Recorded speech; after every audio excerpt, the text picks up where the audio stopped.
Jadi waktu aku perkenalan dari mana gitu, dari Jakarta. Nah itu sebagian ada yang paham, ada yang nggak paham. Kamu dari Jakarta ke sini untuk magang? Karena dalam kerja juga belajar. Oh iya, oke. Pengen nambah magang terus.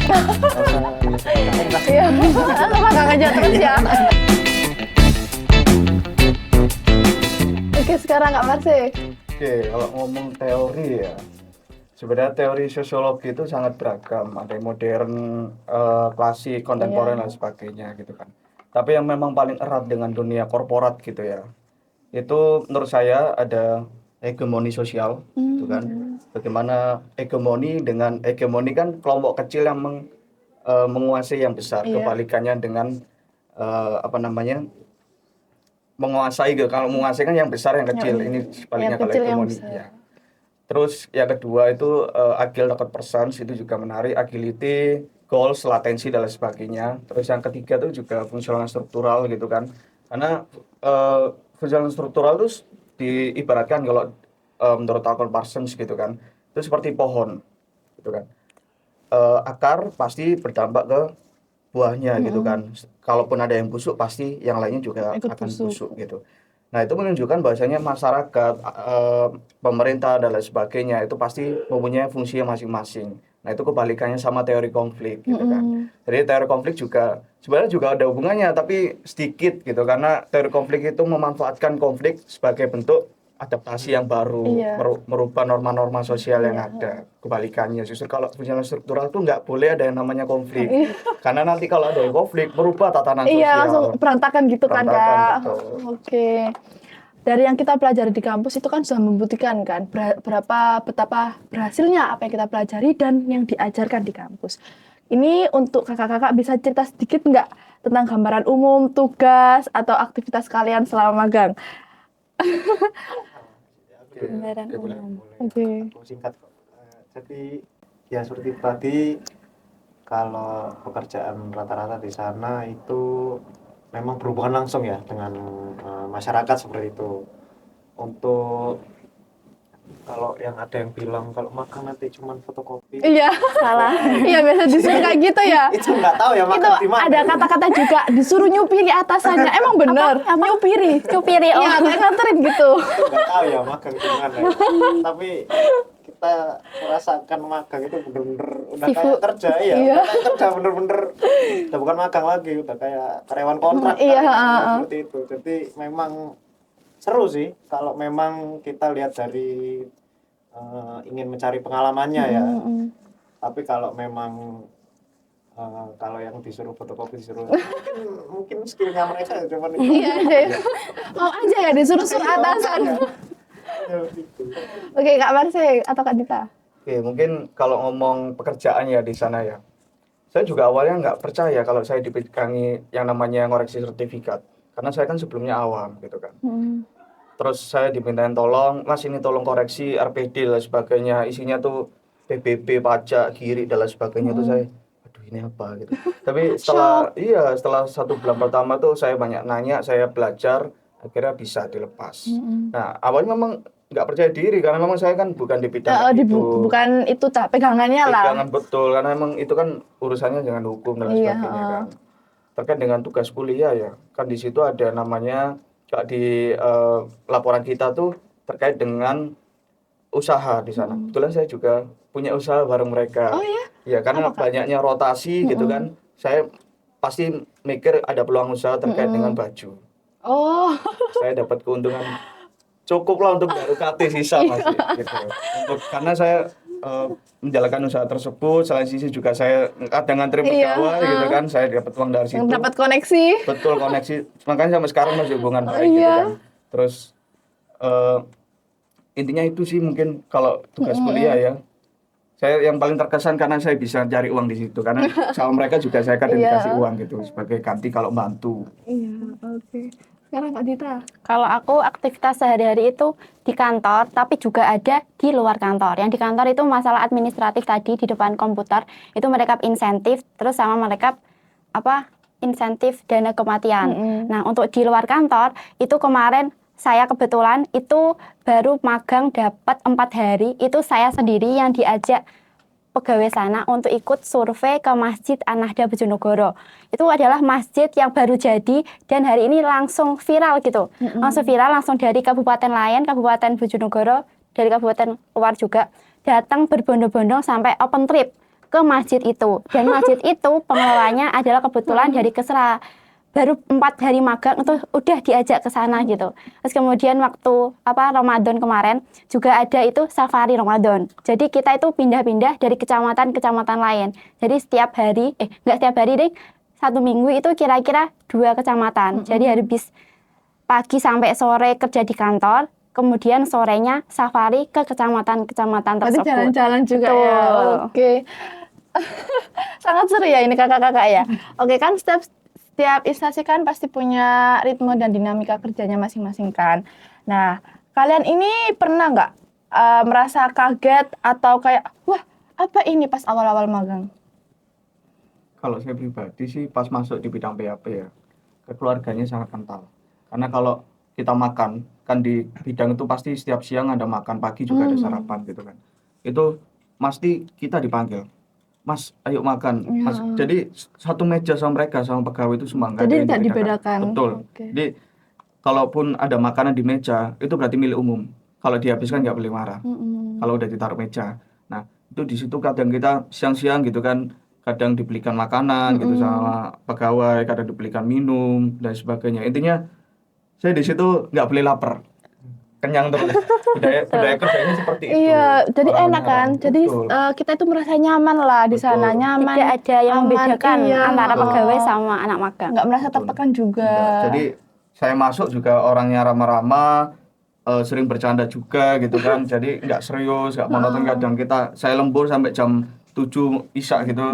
Sama mereka gitu ya asik aja sambil ngobrol dengerin lagu. Jadi nggak ada senioritas gitu Nggak ya? tidak ada. Oh, oke, sekarang Kak siapa ini? Kak Rian. Boleh. Ya. Sebelumnya makasih ya ibu-ibu umum, ibu M, Bu Sandra. Itu saya dianggap anak seperti di situ. Itu enak lah di situ ngobrol bener-bener udah kayak ibu dan anak gitu aja. Santai seperti itu. Jadi bener-bener apa ya? Pengen nambah magang terus. Nggak usah KKN lah. Iya, langsung magang aja terus ya. Sampai kerja juga ya Iya, di sana. Real asli kerja bukan magang lagi. Udah kayak sama Buding. Oke. Ada nggak momen-momen lucu dan berkesan gitu selama magang? Momen lucu. Itu kalau momen lucu ya, kan kalau di desaku sendiri itu terkenal namanya gelarnya, nama omongan sama omongan itu loh, dengan kata Jakarta. Jadi waktu aku perkenalan dari mana gitu, dari Jakarta. Nah itu sebagian ada yang paham, ada yang nggak paham. Kamu dari Jakarta ke sini untuk magang. Terus yang pegawai lainnya, oh Jakarta yang kecamatan sana ya gitu. Jadi ada yang paham Jakarta, ada yang nggak paham Jakarta. Jadi desaku itu diberikan julukan Jakarta. Gitu sih yang lucu gitu. Ada, jadi semuanya nggak paham, tapi juga ada yang paham gitu. Jadi nganggapnya kamu dari Jakarta jauh-jauh ke sini gitu. Oke, Kak Marsi gimana momen lucunya? Momen lucu ya. Momen lucu ini kan ngomong selera jokes ya. Jokes bapak-bapak biasanya gitu sama ibu-ibu. Tapi yang lucu itu sih, kadang saya kan nganterin pegawai itu kan, bercandain dan sebagainya gitu. Kok mau dan sebagainya nganter pegawai. Ya mau karena mau butuh gitu kan. Karena saya kan butuh koneksi Iya, gitu kan. butuh relasi. Betul, butuh menjalankan usaha saya gitu kan. Karena saya juga sedikit inilah hidden promotion lah kayak gitu. Kepada pegawai akhirnya saya anterin gitu. Ada nggak ditanyain kapan nikah gitu? Sering gitu. Kan biasanya bapak-bapak Iya, gitu ya. Iya, pertanyaan basa-basi lah tuh, anak-anak duduk itu. Target nikah umur berapa Mas? Kan, gitu, jadi bapak-bapak kayak gitu biasanya. Oke, Kak Rian. Kalau aku sendiri sih lucunya tuh sering nonton film horor bareng seperti itu. Jadi kalau kaget tuh ibu-ibu di kantor tuh teriak gitu. Heboh. Karena sering lah. Jadi asik lah karena nonton film horor itu. Jadi ya guyon-guyonan bareng. Berbaur lah satu sama Iya, lain. banget. Oke, ini gimana sih cara kalian itu menyesuaikan diri di tempat magang? Menyesuaikan ya. Yang pertama mungkin enkulturasi. Nah, di situ kita tanya, banyak nanya ya, banyak basa-basi, banyak omong kalau bisa. So Terus akrab gitu so ya. akrab, banyak nanya ada yang bisa dibantu nggak. Terus yang pertama komunikasi sih intinya. Karena komunikasi itu dasar dalam budaya organisasi, Iya, budaya korporat, yang namanya komunikasi itu penting. Gitu sih. Kalau kalian itu gimana menyesuaikan dirinya? Menyesuaikan diri ya, karena memang ibu-ibu di sana dan bapak-bapak juga ramah ya. Iya. Jadi Lingkungannya ya. lingkungannya tuh sangat mendukung banget lah. Mungkin ke akunya mungkin minggu pertama. Iya, karena masih malu-malu. Masih belum tahu ini namanya siapa, ini Iya. namanya siapa. Begitu minggu kedua udah tinggal misal Bu Vivin gitu, pinjem piring, ayam, nggak kayak rumah lah gitu. Kalau menyesuaikan diri di pekerjaan gitu, kayak kan awal-awal kan nggak Iya. pernah pegang banyak Itu dokumen. dibantu sekali sama itu sih. Ibu-ibu. kan. Bapak-bapak. Bapak-bapak juga. Kebanyakan memang Ibu-ibu, ya. Jadi oh. seringnya Komunikasi sama ibu-ibu. diajarin benar-benar step by step, ini seperti ini seperti ini. Jadi ya dibantu sekali lah. Masih. Kalau aku cara menyesuaikan diri adalah banyak-banyak inisiatif. Karena kalau kita mahasiswa nggak punya inisiatif, di sana nggak dapat apa-apa gitu. Jadi cuman di depan komputer, di depan laptop. Kalau kita inisiatif, nanya-nanya, intinya cari mentor Iya. lah. Cari Kayak Kak mentor. Marsi tadi kan, Betul. apa komunikasi. Betul sekali. Karena kalau kita sendiri nggak gerak, mereka juga nggak akan ngasih tahu informasi apa gitu yang harus kita dapatkan gitu sih. Intinya adalah inisiatif. Soalnya juga mahasiswa sekarang itu ternyata setelah saya magang itu juga banyak sekali yang tidak memiliki inisiatif. Intinya mereka itu kerja untuk kerja itu harus diperintah terlebih dahulu. Nah, itu nggak boleh diterapkan di dunia kerja. Diri sendiri harus punya inisiatif yang tinggi seperti itu. Kerja kelompok gitu ya. Betul. Oke. Nah, ada nggak sih pelajaran atau wawasan baru yang kalian dapat selama kalian magang di sana? Wawasan baru ya. Banyak sekali ya mungkin. Berubah stigma kita, pandangan kita kalau bekerja itu ABC dan sebagainya, ternyata tidak.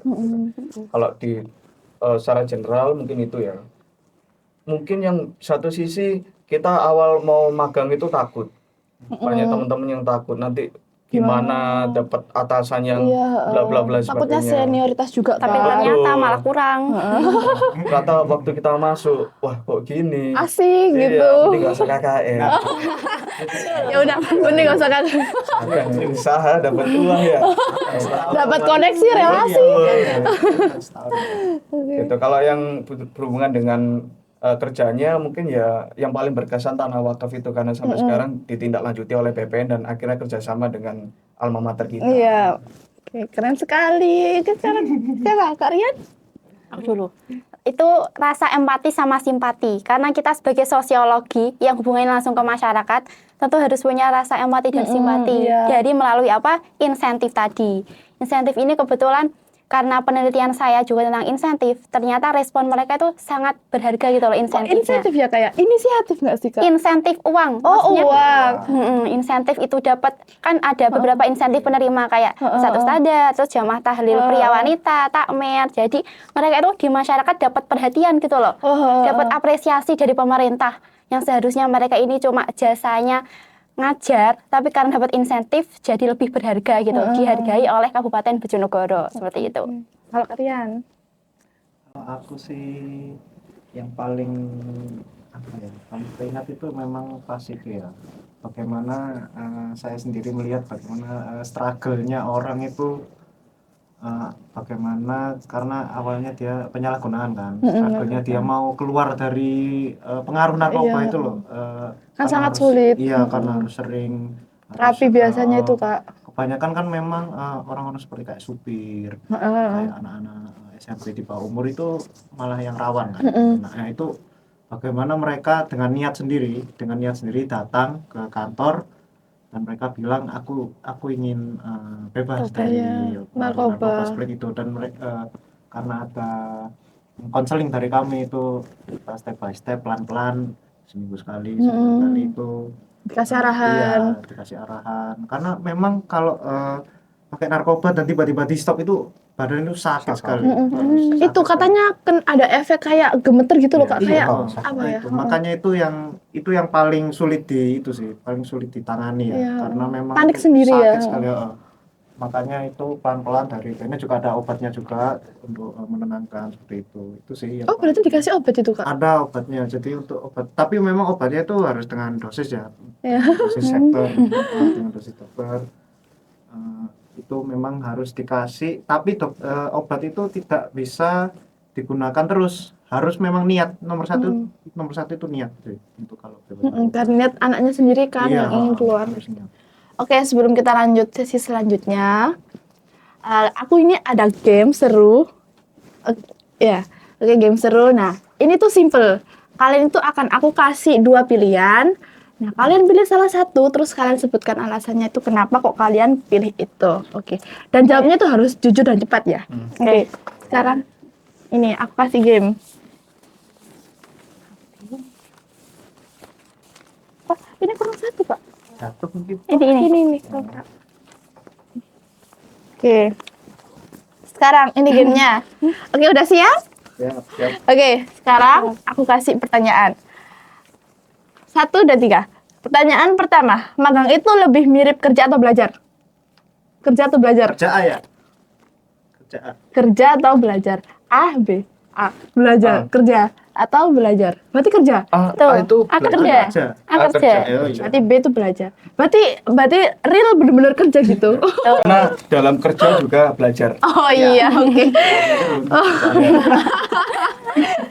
Oke. Kerja sudah pasti belajar. Iya, berarti 2 ini berkaitan langsung kan.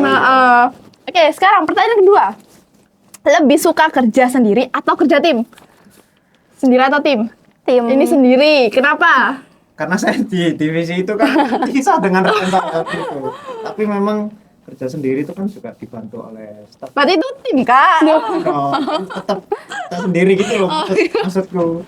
Oke. Tim itu harus ngurusi juga bagaimana koordinasi antar tim seperti itu kan. Kalau Iya. sendiri udah mikir badan sendiri. Jadi selesai kerjaanku. Iya, gitu. Oke, Kak Marse, kenapa kok milih kerja tim? Karena saya harus berhubungan langsung dengan mentor saya. Iya. Itu yang penting.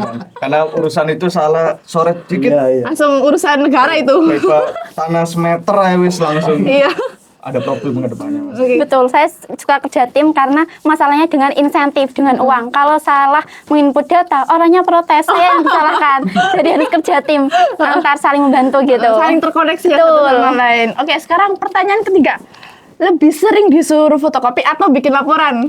Fotokopi atau laporan? Oke, Pasti. laporan. Keren Sudah sekali.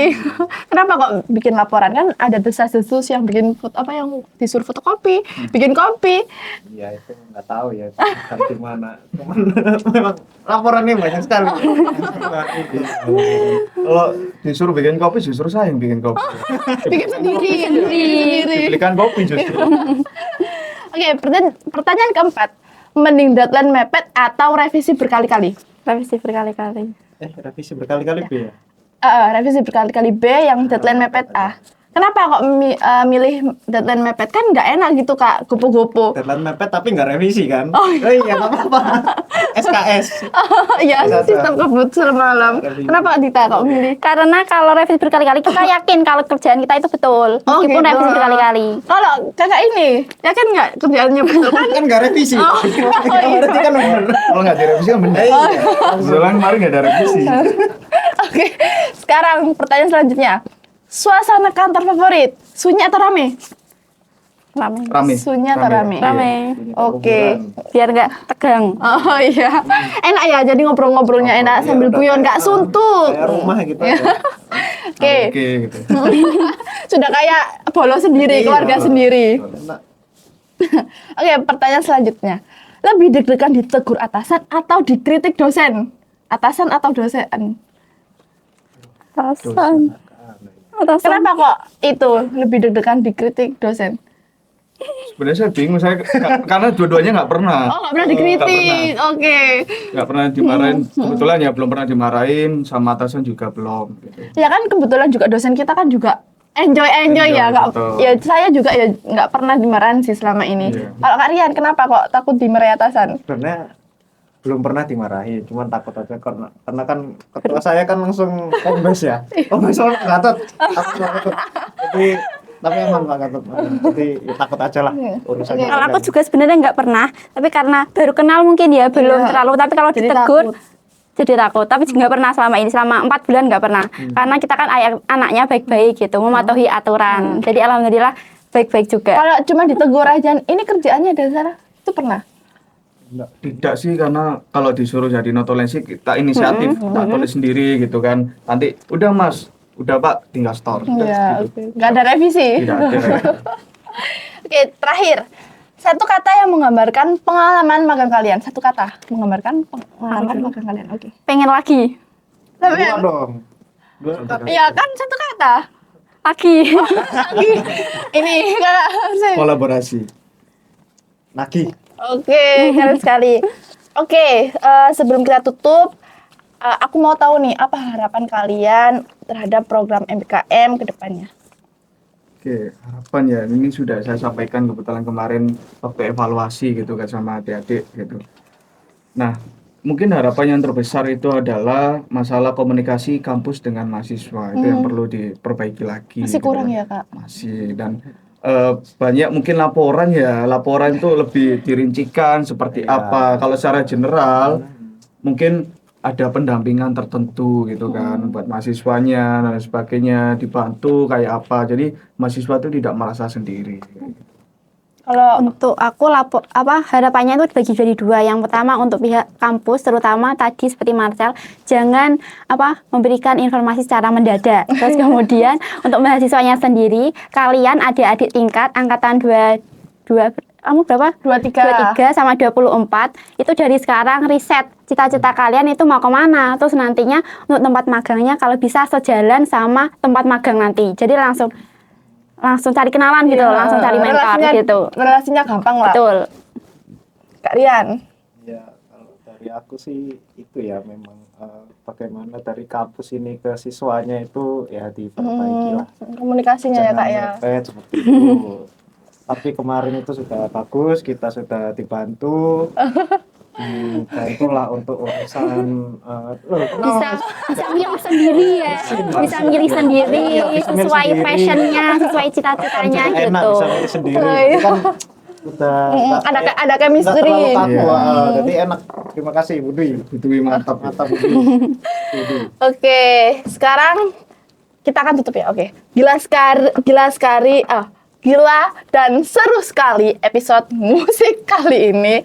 Oke, terima kasih kepada kakak-kakak yang udah share pengalaman kalian ke Visiptarian lainnya. Semoga kalian ini bisa jadi inspirasi kepada adik-adik untuk meng-apply atau ingin kerja MBKM. Oke, sampai ketemu di episode berikutnya bareng aku, tentunya dengan obrolan yang lebih menarik dan seru. Tetap semangat, terus berkembang, dan jangan takut untuk explore dunia nyata. Jangan lupa follow Instagram dan subscribe YouTube Visip.